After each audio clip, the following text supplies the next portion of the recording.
Good morning, 6th class. Today we will start a new chapter number 4, Democracy in Civics. This chapter is on page 198. Democracy. India is a democratic country. Yes, we know. और इन ancient time period अगर हम लोग देखें तो उस time period में Kings और emperor थे. Means Mughals, Gupta's, Mauryas. अब ये जो किंग्स वगैरह थे इनको पब्लिक इलेक्ट नहीं करती थी. ये हायरार्चिकल ऑर्डर में चलते थे. मीन्स एक किंग है तो उसका जो सन है वो आगे जो है वो इस तरह से. और वो जो भी लॉ है जो भी टैक्स है वो इम्पोज करते थे वो ओन इंटरेस्ट उनके ओन इंटरेस्ट थे उसके अकॉर्डिंग करते थे. उसमें पब्लिक का पार्टिसिपेशन नहीं था. लेकिन अगर हम एट प्रेजेंट बात करें तो मोस्ट ऑफ द जो कंट्रीज़ हैं वहाँ पर डेमोक्रेसी है. इवन इंडिया में भी डेमोक्रेसी है. डेमोक्रेसी में क्या होता है? Government by people. मीन्स यहाँ पर गवर्नमेंट कौन रन करता है? पब्लिक, पीपल, हम लोग एज ए इंडियन सिटीज़न हम लोग अपनी जो गवर्नमेंट है उसको रन करते हैं. और ये डेमोक्रेसी हमें एक राइट प्रोवाइड करती है कि हम लोग अपनी गवर्नमेंट को रन करने में इसमें एक्टिव पार्टिसिपेशन कर सकते हैं. और इसके लिए हम लोग हमारा जो मेथड है वो है रिप्रेजेंटेटिव्स. हम लोग गवर्नमेंट में हमारा जो रोल है, हमारा जो पार्टिसिपेशन है वो है इलेक्टिंग आवर रिप्रेजेंटेटिव्स. हम लोग अपने रिप्रेजेंटेटिव्स हैं, हमारे जो लीडर्स हैं, हमारे जो MLAs, MPs, member of parliament, member of legislative assemblies, इनको इलेक्ट करते हैं. और ये फर्दर हमारी जो भी डिमांड्स, हमारी जो विशेज़ है उनको वो आगे जो इंस्टीट्यूशनल जो प्लेटफॉर्म्स हैं वहाँ पर रखते हैं. और इसके लिए हमें यूनिवर्सल एडल्ट फ्रेंचाइज यानी ईच जो एडल्ट जो है 18 एंड अबव एज जो है उनको राइट टू वोट, हम लोग वोट कास्ट कर सकते हैं. और अपने जो रिप्रेजेंटेटिव्स है जो हमारे लिए सूटेबल है हम लोग उनको इलेक्ट कर सकते हैं. मीन्स इस कंडीशन में जो सिटीजन्स है वो काफ़ी इम्पोर्टेंट है डेमोक्रेसी में. अगर हमारी डेमोक्रेसी एक स्मूथली रन कर रही है, एक बेटर वे में रन कर रही है तो उसका क्रेडिट सिर्फ सिटीजन्स को जाएगा. अगर किसी कंट्री में अगर हमें ये ऐसा लगता है कि वहाँ पर डेमोक्रेसी नहीं है, मीन्स इसका मतलब वहाँ के जो पब्लिक है, वहाँ के जो सिटीजन्स है वो भी जो है उनको और इम्प्रूव होना होगा, उनको और ज़्यादा जो है सिंसियर होना होगा. तो इसके लिए सबसे ज़रूरी है हमें हमारे जो राइट्स और हमारी जो ड्यूटीज़ है उसके लिए हम लोग अवेयर हों. हमें हमारी ड्यूटीज़ और प्लस हमारे राइट्स हमें पता होने चाहिए. तभी हम लोग जो है अपनी कंट्री में एक्टिव और सिंसियरली पार्टिसिपेट कर सकते हैं. हमें अपनी अकॉर्डिंग हमारी जो कैपेबिलिटीज़ है, हमारी जो सिंसियरिटी, उसके अकॉर्डिंग ही कैंडिडेट्स को इलेक्ट करना चाहिए, रिप्रेजेंटेटिव्स को इलेक्ट करना चाहिए. अगर हम लोग सिंसियरिटी नहीं दिखाएंगे तो उस कंडीशन में जो बैड रिप्रेजेंटेटिव्स होंगे, जो रॉन्ग कैंडिडेट्स है वो इलेक्ट होंगे और वो डैमेज करेंगे हमारी डेमोक्रेसी, इवन हमारी कंट्री को. हमें ये भी पता होना चाहिए कि गवर्नमेंट किस तरह से वर्क कर रही है. जो हमने रिप्रेजेंटेटिव्स इलेक्ट किए हैं और वो जो रन कर रहे हैं गवर्नमेंट, क्या वो गवर्नमेंट पब्लिक वेलफेयर पे फोकस कर रही है? क्या वो लोगों के लिए जो है गुड वर्क कर रही है? इसके लिए हमें करंट जो इवेंट्स है, गवर्नमेंट की जो पॉलिसी मेकिंग है उस पे जो है वॉच करना चाहिए. हमें इसके जो रेगुलर अपडेट्स रखने चाहिए. एज ये हमारी क्या है? ड्यूटी है, प्राइम ड्यूटी. हमें न्यूज़पेपर, मैगजीन्स, रेडियो, टेलीविज़न या जो भी ये मीडिया है इस मीडिया का यूज़ करना चाहिए. हमें अपने आप को अप टू डेट करना चाहिए ताकि हमें पता चले हमारे जो रिप्रेजेंटेटिव्स, हमारी जो गवर्नमेंट है वो हमारे जो एक्सपेक्टेशन है उसके अकॉर्डिंग वर्क कर रही है और नहीं. डेमोक्रेसी की अगर हम बात करें तो प्लस जो है डेमोक्रेसी हमें फ्रीडम ऑफ एक्सप्रेशन, हमें एक्सप्रेस देयर ओपिनियन ये भी प्रोवाइड करती है. हम अपने ओपिनियन रख सकते हैं। अगर मुझे लगता है कि गवर्नमेंट गुड वर्क कर रही है तो मैं गवर्नमेंट को अप्रिशिएट कर सकता हूँ। अगर मुझे लगता है कि गवर्नमेंट जो है प्रॉपर वर्क नहीं कर रही है, जो मैंने उनको ड्यूटीज़ दी है, जो मैंने अपने रिप्रेजेंटेटिव्स को जो ड्यूटीज़ दी है वो उसको प्रॉपर वे में इम्प्लीमेंट नहीं कर रहे, तो हम लोग उसको क्रिटिसाइज़ कर सकते हैं गवर्नमेंट को, हम उससे क्वेश्चन कर सकते हैं गवर्नमेंट से, और गवर्नमेंट को, पॉलिटिकल पार्टी को आपके क्वेश्चन से उनकी रिप्लाई देना होगा। अगर वो रिप्लाई नहीं देंगे तो उस कंडीशन में हम लोग अपने ये वोट, ये जो हमारी सबसे बड़ा जो वेपन है, इस वोट का यूज़ करके हम लोग जो है उस पार्टी या उस कैंडिडेट को रिप्लेस कर सकते हैं। और इसके लिए क्रिटिसाइज़ और ये क्वेश्चनिंग ऑफ जो है, ये जो हमारे पास राइट्स है अपने गवर्नमेंट से क्वेश्चन करने का, उसको वॉच करने का, इसके लिए हमें किसी वायलेंस की या किसी तरह के लॉ को ब्रेक करने की ज़रूरत नहीं है। हमारे पास काफ़ी तरह के जो है ऐसे राइट्स है जिसका यूज़ करके हम लोग ऐसा कर सकते हैं। मींस हम लोग हड़ताल कर सकते हैं, हम लोग पीसफुली रैलीज़ ऑर्गेनाइज़ कर सकते हैं। आफ्टर 5 ईयर जब इलेक्शन होंगे तब हम लोग जो है अपने नेक्स्ट जो है बेस्ट सूटेड जो कैंडिडेट्स उनको इलेक्ट कर सकते हैं। हमारे पास काफ़ी ऑप्शंस हैं और इसके लिए ज़रूरी है हमें अपनी ड्यूटीज़ को पता होना। हमें अपनी जो ड्यूटीज़ वो सिंसियरली जो है वो परफॉर्म करनी होगी, तभी हम लोग जो है ये एक्सपेक्टेशन कर सकते हैं कि कौन सी गवर्नमेंट प्रॉपर वर्क कर रही है नहीं कर रही। अगर हम लोग अपने राइट्स और ड्यूटीज़ को सिंसियरली फॉलो करेंगे तो उस कंडीशन में गवर्नमेंट को भी अपने जो ड्यूटीज़ है उसको सिंसियरली फॉलो करना होगा। और इसके लिए सबसे ज़रूरी है हमें अपने वोट का यूज़ करना। और जब हम लोग वोट करें तो हमें अपने पर्सनल जो गेन, हमारे जो पर्सनल इंटरेस्ट है उसको अवॉइड करना चाहिए। उस समय ये देखना चाहिए कि जिस कैंडिडेट को मैं इलेक्ट कर रहा हूँ उससे हमारी कंट्री को, हमारे स्टेट को क्या बेनिफिट होगा। Then next topic is representative democracy. Actually India और डिफरेंट टाइप्स की जो कंट्रीज़ है वो काफ़ी लार्ज कंट्रीज़ है। यहाँ पर लार्ज पॉपुलेशन है और इतनी लार्ज पॉपुलेशन में ये पॉसिबल नहीं है कि एवरी पर्सन जो है वो गवर्नमेंट में एक्टिव पार्टिसिपेट कर सके, एवरी जो सिटीजन है वो गवर्नमेंट को रन कर पाए, ऐसा पॉसिबल नहीं है। इस कंडीशन में डायरेक्ट डेमोक्रेसी नहीं होके इस कंडीशन में लाइक इंडिया हमारे यहाँ पर इनडायरेक्ट डेमोक्रेसी है। मीन्स इन दिस कंडीशन हम लोग क्या करते हैं, हमारे जो रिप्रेजेंटेटिव्स होते हैं हम लोग उनको इलेक्ट करते हैं। जैसे मैंने आपको फॉर एग्जांपल हमको बताया, जैसे मैंने बताया MPs and MLAs, these are our representatives.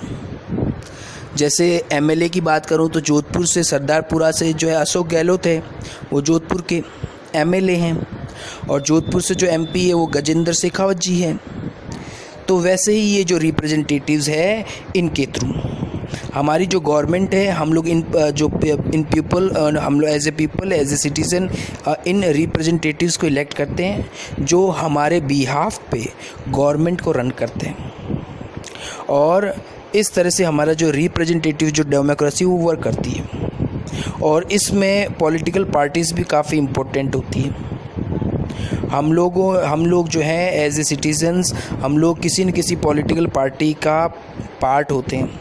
हम लोग पॉलिटिक्स पार्टी को सपोर्ट करते हैं। हमें लगता है कि जो पॉलिटिकल पार्टीज़ जो है उनके व्यूज़ और ऑब्जेक्टिव्स मेरे लिए सूटेबल है, मेरे लिए बेनिफिशियल है, उनके व्यूज़ और ऑब्जेक्टिव्स, मैं उस पॉलिटिकल पार्टी को सपोर्ट करूँगा। और ये जब इलेक्शन होते हैं उस समय ये पॉलिटिकल पार्टीज़ जो है वो अपने कैंडिडेट का जो नेम है वो शो करती है और हम उन कैंडिडेट्स को इलेक्ट करते हैं। और वो जो पॉलिटिकल पार्टी के जो कैंडिडेट्स हैं वो हमारे रिप्रेजेंटेटिव्स होते हैं। इलेक्शन के समय जो पॉलिटिकल पार्टी जो है वो कैंडिडेट को लॉन्च करती है, उस टाइम पीरियड में इलेक्शन कैंपेन होता है। उस इलेक्शन कैंपेन के थ्रू, जैसे मान लो फॉर एग्जांपल जोधपुर में इलेक्शन कैंपेन है, तो जो भी पॉलिटिकल पार्टी के जो कैंडिडेट्स हैं वो अपने आप को इंट्रोड्यूस कराते हैं। वो आपको ये बताते हैं कि मैं एज ए कैंडिडेट, मेरा जो है पर्सनैलिटी कैसी है, मैंने कौन कौन से सोशल वर्क किए हैं, एज ए कैंडिडेट मैं आपके लिए सूटेबल कैसे हूँ, और प्लस जो है पार्टी मैनिफेस्टो। पार्टी मैनिफेस्टो जो है उसमें पार्टी ये बताती है कि अगर हम लोग पावर में आए, अगर हमने गवर्नमेंट रन की, उस कंडीशन में हमारी प्रायोरिटीज़ क्या होगी, हम लोग कौन कौन से जो वर्क है उस पे फोकस करेंगे, उसको प्रेफरेंसेस देंगे। अगर हम लोग अगर हमारे एज ए पार्टी हम लोग जीतते हैं तो इस मैनिफेस्टो से इस पार्टी जो है मैनिफेस्टो है, इससे हमें ये जो है एक एस्टिमेशन मिल जाता है कि अगर मैं इस पार्टी को चूज़ करता हूँ तो किस तरह का वर्क करेगी, और वो वर्क क्या मेरे लिए या मेरी कंट्री या मेरे स्टेट के लिए बेनिफिशियल है या नहीं है। वो आपका जो सेंस ऑफ ह्यूमर है, आपकी जो नॉलेज है, आपकी जो सिंसियरिटी है, उसके अकॉर्डिंग आप उस पॉलिटिकल पार्टी को इलेक्ट करेंगे। अगर आपको लगता है कि कोई भी जो पॉलिटिकल पार्टीज़ है वो आपके जो इंटरेस्ट है, आपके जो एक्सपेक्टेशन है उसके अकॉर्डिंग नहीं वर्क कर रही, तो हम लोग जो है वो इंडिपेंडेंट कैंडिडेट को भी वोट कर सकते हैं। ये जो इंडिपेंडेंट कैंडिडेट होते हैं किसी भी पॉलिटिकल पार्टी से बिलोंग नहीं करते हैं, हम लोग इनको इलेक्ट कर सकते हैं। इवन हम लोग एज ए इंडिपेंडेंट कैंडिडेट जो है इलेक्शन भी फाइट कर सकते हैं। तो हमारे पास एक और ऑप्शन भी है, इंडिपेंडेंट कैंडिडेट्स। हम लोग इनके भी थ्रू जो है अपना जो रिप्रेजेंटेशन है उसको शो कर सकते हैं। वैसे अगर हम लोग डेमोक्रेसी की बात करें तो डेमोक्रेसी में पॉलिटिकल पार्टीज़ काफ़ी इम्पोर्टेंट होती है, क्योंकि ये पॉलिटिकल पार्टीज़ जो है अपनी जो पब्लिक है, अपने जो मेंबर्स उनको अवेयर करती है। ये जो भी पॉलिटिकल इश्यूज़ होते हैं, नेशनल लेवल के जो इश्यूज़ होते हैं, ये पब्लिक मीटिंग्स वगैरह हेल्ड करती है, लोगों तक इन्फॉर्मेशन पहुंचाती है। ये गवर्नमेंट के जो है गवर्नमेंट उनके जो बेटर वर्क है, जो उनके बैड वर्क है, उन सबको शो करती है। फॉर एग्ज़ाम्पल आप देख सकते हैं ब्रिटिश टाइम पीरियड में ब्रिटिशर्स के अगेंस्ट लोगों को अवेयर करने का काम किया था नेशनल जो है कांग्रेस, इंडियन नेशनल कांग्रेस ने, महात्मा गांधी ने। तो उस समय जो as a political party Indian National Congress, उसने काफ़ी इम्पोर्टेंट रोल प्ले किया था इंडिपेंडेंस के टाइम पीरियड में, जब हम लोग जो है फ्रीडम के लिए फ़ाइट कर रहे थे। तो आप देख सकते हैं अगर वो पार्टी थी उस समय, जो भी पार्टीज़ थी, मुस्लिम लीग और ये, उन्होंने ये कोई बेटर वर्क किया होगा, उसी से हमें इंडिपेंडेंस मिली। सेम वैसे ही आज के समय में भी कई तरह की पॉलिटिकल पार्टीज़ है, वो अपनी पब्लिक और अपने जो मेंबर्स हैं उनको अवेयर करती है। ये जो पॉलिटिकल पार्टी है वो पब्लिक ओपिनियन के लिए भी वर्क करते हैं। फॉर एग्ज़ाम्पल एट प्रेजेंट आप देख सकते हैं पब्लिक ओपिनियन का एग्ज़ाम्पल, आजकल हमारे स्ट्रीट में, हमारी कॉलोनीज़ में वैन आती है और वो किसके बारे में कहती है, साफ़ सफाई के बारे में, वो क्लीननेस के बारे में बात करती है। उसमें सॉन्ग भी चलता है कि हमें कैसे अपने सिटी को क्लीन रखना है, और वो घर घर जाके क्या करती है, गार्बेज को कलेक्ट करती है। तो ये क्या है, ये एक तरह का कैंपेन है। ये जो है क्या हो रहा है, ये कोई भी एक पॉलिटिकल पार्टी उन्होंने इसको लॉन्च किया है, और इसके थ्रू वो क्या कर रहे हैं, एक पब्लिक ओपिनियन, लोगों को अवेयर करने की हमारे लिए जो क्लीननेस है वो कितनी इम्पोर्टेंट है हमारे हेल्थ के लिए, हमारी कंट्री के लिए। Okay, then election in India, हमारे यहाँ पर एवरी 5 ईयर्स में, हर 5 ईयर के जो फिक्स टेन्योर में इलेक्शन होते हैं, लेकिन कई बार 5 ईयर से पहले भी इलेक्शन हो जाते हैं। वो कुछ कंडीशन में है, अगर मान लो वहाँ की जो गवर्नमेंट है वो फेल डाउन, गवर्नमेंट गिर जाती है, वो जो मैंडेट है वो नहीं होता उसके पास में मैंडेट, वो जो है पार्लियामेंट में जो है वो अपने जो मेजॉरिटी को फिट जो है वो नहीं कर पाती, तो उस कंडीशन में हो सकता है कई बार गवर्नमेंट पहले भी वो अपने 5 ईयर कंप्लीट नहीं कर पाती, उससे पहले भी वो जो है वो गवर्नमेंट हट जाती पावर से। अब ये जो इलेक्शंस है, इस इलेक्शंस में पॉलिटिकल जो पार्टीज़ है वो अपनी जो एबिलिटीज़ है उस एबिलिटी के अकॉर्डिंग अपने कैंडिडेट्स शो करती है कि हमारे ये कैंडिडेट्स हैं जो इलेक्शन में फ़ाइट करेंगे।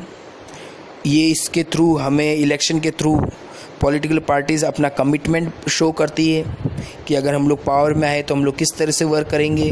प्लस ड्यूरिंग कैंपेन वो अपना डेडिकेशन भी शो करती है, लोगों को सर्व करती है, उससे पहले भी वो सर्व करती है ताकि लोग जो है उसके वर्क से इम्प्रेस होके उस पॉलिटिकल पार्टी के पार्ट बने, उनको इलेक्ट करें। Then next topic is right to vote. Means अगर हम लोग डेमोक्रेसी की बात कर रहे हैं तो डेमोक्रेसी में सबसे इम्पोर्टेंट है सिटीजन्स, और सिटीजन्स जो है वो इम्पोर्टेंट तभी हो सकते हैं जब उनके पास में राइट टू वोट हो। हमारे पास में राइट टू वोट है तभी हमारे यहाँ डेमोक्रेसी है। अगर हमारे पास में राइट टू वोट नहीं होता, और ये जो राइट टू वोट है मैं जो है इसको अपने चॉइस के अकॉर्डिंग नहीं यूज़ कर सकता हूँ, उस कंडीशन में वो कंट्री डेमोक्रेटिक कंट्री नहीं है। यही रीज़न है कि इंडिया के अंदर यूनिवर्सल एडल्ट फ्रेंचाइज मींस इसके अकॉर्डिंग जो भी हमारे यहाँ पर जो सिटीजन्स है 18 और प्लस 18 एंड अबव 18 एज जो ग्रुप के जो सिटीजन्स है वो वोट कास्ट कर सकते हैं, वो वोट दे सकते हैं। और ये जो है हमें रिस्पॉन्सिबल बनाती है, ये हमें रिस्पॉन्सिबिलिटीज़ देती है कि हम लोग इस राइट का यूज़ करके अपनी जो कंट्री है उसमें पार्टिसिपेशन दे पाएँ। लेकिन काफ़ी ऐसे इंडियंस हैं जो इस राइट का यूज़ नहीं कर रहे हैं, वो इस राइट की पावर को नहीं जानते हैं, वो इससे अनफेमिलियर है। और उसके कई रीज़न हैं। कुछ लोग बहुत ज़्यादा लेज़ी है, जिस दिन इलेक्शन होता है उस दिन जो है हॉलीडे होता है। प्राइवेट और गवर्नमेंट में आपको बाकायदा लीव दी जाती है। ये लीव इसलिए दी जाती है, हॉलीडे किया जाता है ताकि आप अपने जो राइट टू वोट है उसका यूज़ कर सकें। लेकिन कई पर्सन इतने लेज़ी होते हैं वो उस दिन वोट करने नहीं जाते हैं, वो उस दिन जो है अपने जो है टाइम जो है अपनी फैमिली और अपने लिए स्पेंड करते हैं, जबकि वहाँ उनको वो टाइम स्पेंड करना चाहिए अपनी कंट्री के लिए, लेकिन वो अपनी रिस्पॉन्सिबिलिटीज़, अपनी जो ड्यूटीज़ उसको परफॉर्म नहीं करते हैं। कई बार ऐसे भी कुछ पर्सन से जो उनको ये लगता है कि मेरे सिंगल के वोट देने से क्या फ़र्क पड़ेगा, उनको लगता है कि मेरा जो वोट है वो वैल्यूलेस है, इसका कोई वैल्यू नहीं है, अगर मैं वोट नहीं दूंगा तब भी कुछ नहीं होगा, उनको ऐसा लगता है। तो ये जो हम लोग अगर इस तरह की फीलिंग है ये भी एक रॉन्ग फीलिंग है। हम सबको जो है वोट करना चाहिए क्योंकि ईच और एवरी पर्सन जो है उसका वोट वैल्यूबल है। इवन कई बार ये भी प्रॉब्लम होता है कि कई पर्सन्स ये बोलते हैं कि जो भी कैंडिडेट्स हैं मैं उनको पर्सनली नहीं जानता हूँ, मैं ये डिसाइड नहीं कर पा रहा हूँ कि कौन सा कैंडिडेट राइट चॉइस है, मुझे उन कैंडिडेट्स के बारे में पता ही नहीं है, इस कंडीशन में मैं वोट नहीं दूंगा। तो ये भी गलत है। अगर उस कैंडिडेट के बारे में आपको पता नहीं है तो पता करना चाहिए, ये आपकी ड्यूटी है, तभी तो आप एक अवेयर वोटर कहा जाएगा आपको। ये आपकी ड्यूटी है, आपको पूरा पता होना चाहिए कि हमारा इलेक्टोरल प्रोसेस कैसे वर्क करता है, इसमें कौन कौन से कैंडिडेट्स हैं, कौन से कैंडिडेट मेरी कंट्री और मेरे लिए, मेरी फैमिली के लिए जो है वो जो है गुड रहेंगे। तो ये हमारी प्राइम ड्यूटी है कि उनके बारे में जानना। अगर हम लोग इस तरह से नहीं कह सकते कि मुझे उन कैंडिडेट्स के बारे में इन्फॉर्म नहीं है, मैं उनके बारे में अप टू डेट नहीं हूँ, इस तरह से हम लोग नहीं बच सकते वोट करने से। तो ये भी चीज़ है। अगर ऐसा हम लोग करते हैं, इस तरह से अगर हम लोग करते हैं, उस कंडीशन में जो अनसूटेबल जो पर्सन्स होते हैं वो इलेक्टेड हो जाते हैं, जो रॉन्ग पर्सन है वो इलेक्टेड हो जाते हैं। और जो भी रॉन्ग और जो है पर्सन है या फिर अनसूटेबल जो पर्सन है, अगर वो इलेक्ट होंगे तो वो हमारी डेमोक्रेसी को हार्म करेंगे, हमारे पॉलिटिकल स्ट्रक्चर को डैमेज करेंगे। प्लस एक और प्रॉब्लम है लार्ज नंबर ऑफ कैंडिडेट्स। कई बार जो इलेक्शन होते हैं उसमें large number of candidate means 15 और 20 कैंडिडेट्स हैं। अब मैं जज ही नहीं कर पा रहा हूँ कि ये 20 और 15 कैंडिडेट्स है, उनमें से कौन सा बेस्ट है, कौन से बेस्ट है, किसको मुझे चूज़ करना चाहिए, ये मैं डिसाइड नहीं कर पा रहा हूँ। ऐसी कंडीशन में आपकी जो सिंसियरिटी है, आपका जो सेंस ऑफ ह्यूमर है, आपका सेंस ऑफ कमिटमेंट है, वो काम आएगा। यानी आपने अपनी ड्यूटीज़ कितनी सिंसियरिटी परफॉर्म की है, उसी के बेस पे आप इस प्रॉब्लम को सॉल्व कर पाएंगे कि ये जो नंबर ऑफ़ कैंडिडेट्स इसमें से सबसे बेस्ट जो है सूटेबल कैंडिडेट कौन है, ये आपकी प्राइम ड्यूटीज़ है। इसके लिए हमें ज़रूरी है कि एज ए वोटर मुझे ये पता होना चाहिए मेरी ड्यूटी क्या है।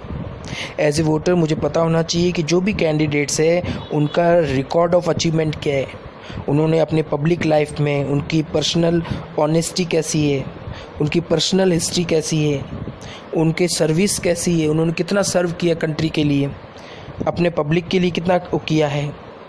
एज ए पॉलिटिकल पार्टी मुझे ये पता होना चाहिए कि वहाँ पॉलिटिकल पार्टी जो है उसके प्रोग्राम्स, उसके ऑब्जेक्टिव्स क्या है, मेरे लिए कौन सी पॉलिटिकल पार्टी बेस्ट है, उस पॉलिटिकल पार्टी के बारे में मुझे वेल इन्फॉर्मेशन होनी चाहिए। और ये भी मुझे पता होना चाहिए कि मेरी जो वोट है वो कितना इम्पोर्टेंट है।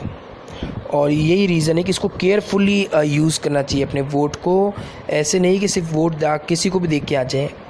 ओके, लेकिन कई बार ऐसा भी होता है कि हम लोग अवेयर होते हैं लेकिन फिर भी हमारे साथ चीटिंग होती है।